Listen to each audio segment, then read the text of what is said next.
Hello and good morning, guys. Quick reaction, not political today, don't worry about it. This is again a new video from Kurzgesagt in a nutshell.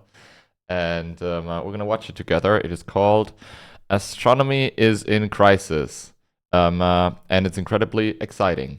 I have no idea what it's about, so let's jump right into it and see what it is about. And maybe I have something to say, I hope I do.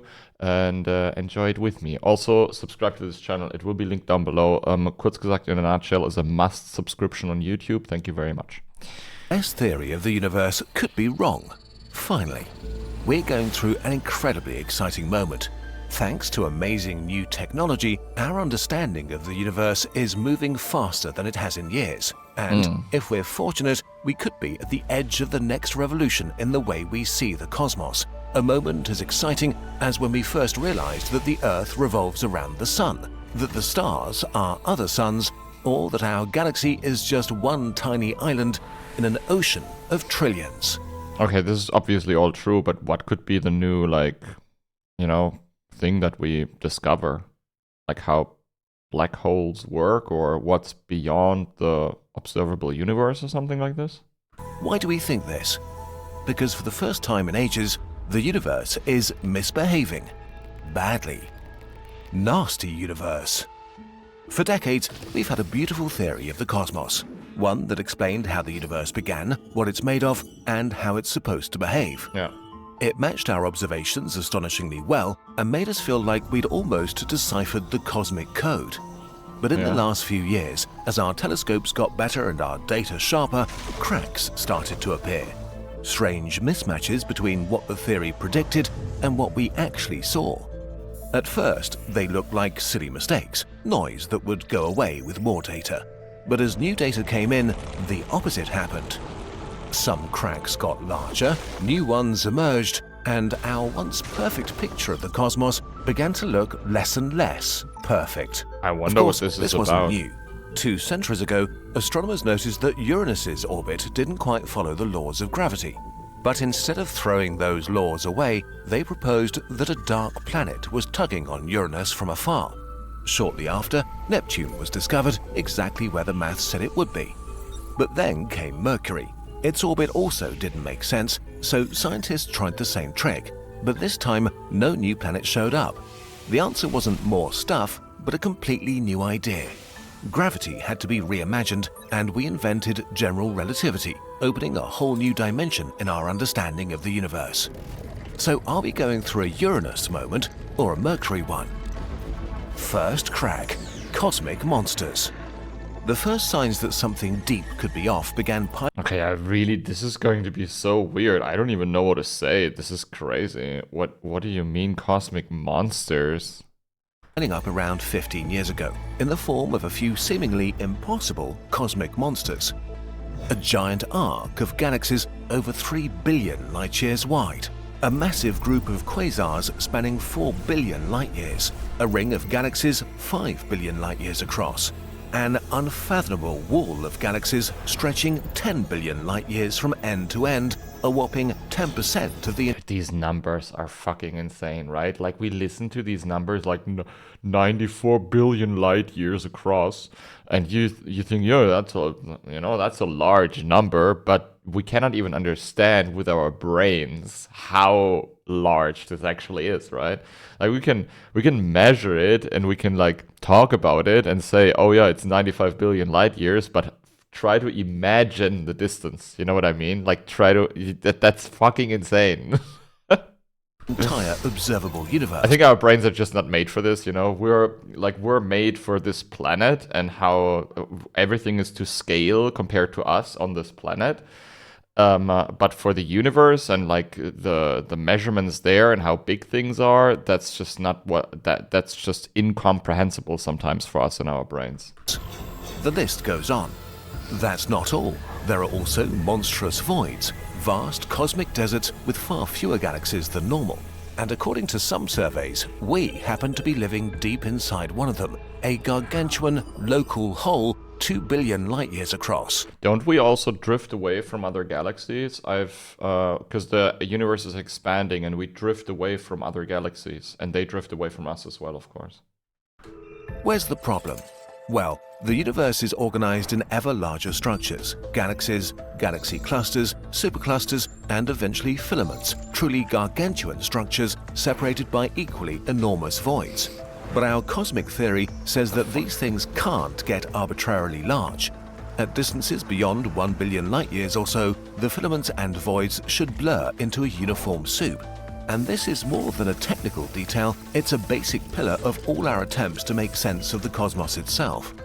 Our understanding of the universe rests on one key assumption: the cosmological principle. This is the idea that if you zoom out far enough, the universe should be uniform, looking the same everywhere. This is crucial because it means that our limited view of the cosmos is a fair sample of the whole. That even if we are tiny creatures living in a speck of dust, we can learn things about the entire universe. Both the cosmos... What does that even mean, the entire universe, right? Like, it's constantly expanding, and it's expanding faster than light at every second, every minute, every hour. And it's... What does it even mean, right? I don't even understand this. This is so weird. Itself and our place in it might be more unruly and chaotic than they should be. But if the cosmological principle turns out to be wrong, we have a huge problem. Because if the universe isn't the same everywhere, we could be like ants trying to guess the flavor of a cake while sitting on its only cherry. Everything we see might just be local weirdness, a cosmic quirk that doesn't tell us the actual story of the universe. Second crack, a universe at 2 speeds. The next crack appeared about 10 years ago. It tore straight at the fabric of space, challenging how fast it grows. Every second, the universe gets a little bigger. We know this because we have different ways to measure it, and all confirm that space is expanding. The problem, they can't agree on how fast. It's like measuring the speed of a car using 2 devices and getting different results. You read 67 on the speedometer, but 73 on the GPS. One of the instruments must be broken, right? But then you check them again and again and again, and both work flawlessly. This is very much what happens with the universe. The details are messy and complicated, but they don't matter for this story. The important part is that as measurements and calculations have become more and more precise, the disagreement has only become worse. How is it possible? Like, if you know how it's possible, just write it. Maybe we'll fix it here in the channel, you know? Maybe we'll come up with the solution for this, and we'll get like the Nobel Prize or something. Write it down below in the comments, guys. Thank you very much. By now, the chance that this mismatch is just an accidental fluke is less than 1 in a million. The universe is literally giving us 2 different answers to the same question. So something fundamental must be broken. Either our measurements of the universe or our basic understanding of it. Or it changes. Old galaxies. Or it changes the speed in which it's expanding, right? Constantly. Like it varies in like expansion speed or something? Is in a baby universe. The latest surprise is only about 3 years old. It shattered a key part of our cosmic timeline, how and when the first galaxies formed. Telescopes act like time machines. Light from distant galaxies takes so long to reach us that we don't see them as they are now, but as they were in the past. Yeah, in 2021, we launched the James Webb, the most powerful space telescope ever built. And almost immediately, it began finding bright, massive galaxies so distant that they belonged to a time when the universe was extremely young. The problem? Some are so premature that they date back to 280 million years after the Big Bang, far earlier than anyone expected. Our theory says that the amorphous soup of matter that emerged from the Big Bang gave rise to the first galaxies through a long chain of mergers. Tiny lumps of dark and normal matter gathered under gravity, building larger chunks that then fused into even bigger ones. So they couldn't have been there back then already, due to our theory. They should have been like emerging later in time. Is that what they're on about? And so on. But this process is lengthy. By our best estimates, the first large galaxies should have emerged 500 billion years after the Big Bang or so, not much before. But it isn't only that we found large galaxies existing way before that. The new galaxies also seem to be too mature. Matter in the baby universe was made up almost entirely of hydrogen and helium. Heavy elements like carbon or nitrogen were only forged later in the cores of stars, which had to explode to release them. But some of these super early galaxies contain a lot of heavy elements, meaning that entire generations of stars must have lived and died even before them. So this is like finding grown-up kids in a kindergarten. Dude, I love this topic, and I love the universe itself. It's so interesting, right? I love also these, you guys know these videos where they compare scales and they go bigger, bigger, bigger, bigger, bigger. That's kind of nasty as well. It's so cool. You know, and then you have like a red, like what are they called? A red giant or whatever, or black holes in the center of universes that are just like, oh, these are 500 million times larger than our sun and stuff like this. It's so crazy. Either the first galaxies sprouted in fast forwards, or we're missing something huge about the infancy of the universe. From cracks to crisis. These problems aren't the only ones. Our theory also says that the Big Bang should have created 3 times more lithium than we see out there, a decades-old itch that astronomers just can't scratch. It predicts that dark matter should pile up sharply at galaxy centers, but instead we find gentle hills. It says that dark energy, the mysterious force pushing the universe apart, has stayed constant since the Big Bang. But last year, one of the biggest galaxy surveys ever conducted dropped the bombshell that it may have been changing over time. If true, this would overturn our current picture of the universe, its past and its future. Even things that we considered settled beyond any doubt, like the interpretation of the cosmic microwave background, are suddenly up for debate. Those early galaxies might have been bright enough to contaminate the signal. These are bold claims that require much more evidence, but the mere fact that such fundamental pillars are being discussed is staggering. So, okay, what does all this mean? It's kind of cool. Right now, there are furious battles going on. Some scientists argue that these aren't real cracks, but mirages that will disappear with time, or raw gems that will end up refining our theories. Others are more radical and say we need completely new ideas. But whatever the case, the big picture is difficult to ignore. The sense of crisis is growing. And for the first time in ages, we don't really know what cosmology will look like when the dust settles. Which is amazing because in science, crisis doesn't mean failure. It means that the machine is healthy and working. Science doesn't move in a straight line, but in cycles, periods of calm followed by sudden crises.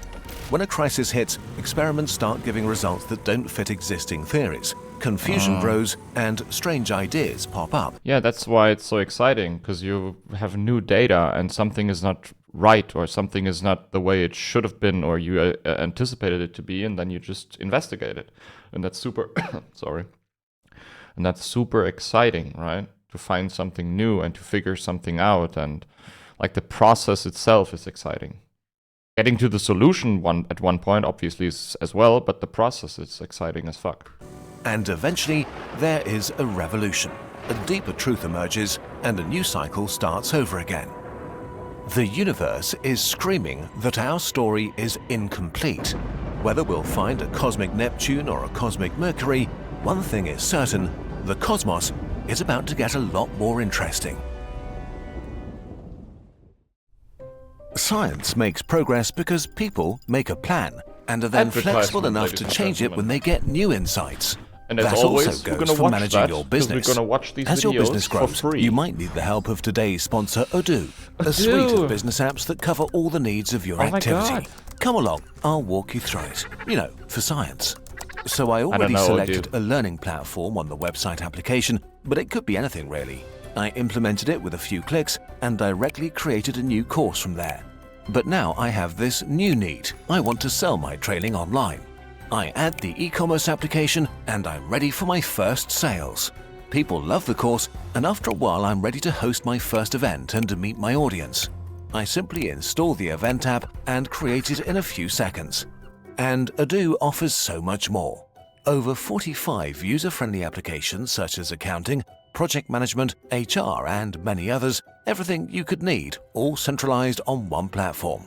You gain access to all available applications starting at $24.90 a month. This connected ecosystem saves you time and energy as all Odoo applications communicate seamlessly with one another. You can focus on what matters while Odoo improves productivity and adapts along with your needs and demands. Okay. The easiest I don't way know. to change your mind and make progress. Just try it out. Now's the perfect time I guess it's nice for personal use, right? to grab the limited edition 12,026 calendar and get it in time for the holidays. Oh, these are nice. This year's edition is better than ever. 12 vibrant Kurzgesagt illustrations tell the story of humanity's special connection with the stars. Oh man, It's a these look year's so worth of good. art for your home, with plenty of space to plan your days or record your adventures in 12,026. Get the calendar along with some of our other sciencey products designed with love, like our health journal, made to help you improve your fitness, nutrition and mental health in a way that fits your life, without that's pressure it, or right? guilt. Gift the calendar and health journal to a special burb in your life and set them up for a stellar 12,026. These are cool. I like them. Thank you so much for supporting real, We've human-made also art. listened to the health journal stuff at the end as well already. These videos are incredibly informative and nice and well made, of course, guys. Go check out their channel. As always, it's going to be linked down below, okay? I hope you enjoy these non-political videos in between as well, because I'm really interested into this stuff and I like these videos a lot. And I watch every Kurzgesagt video basically that pops up. So go support the channel, subscribe to it, and subscribe to this channel as well, guys, because I have absolutely, no ambitions with this one. Thanks for watching, and I'll see you in a couple of days, hopefully, with another topic I want to talk about. Tschüss, tschüss.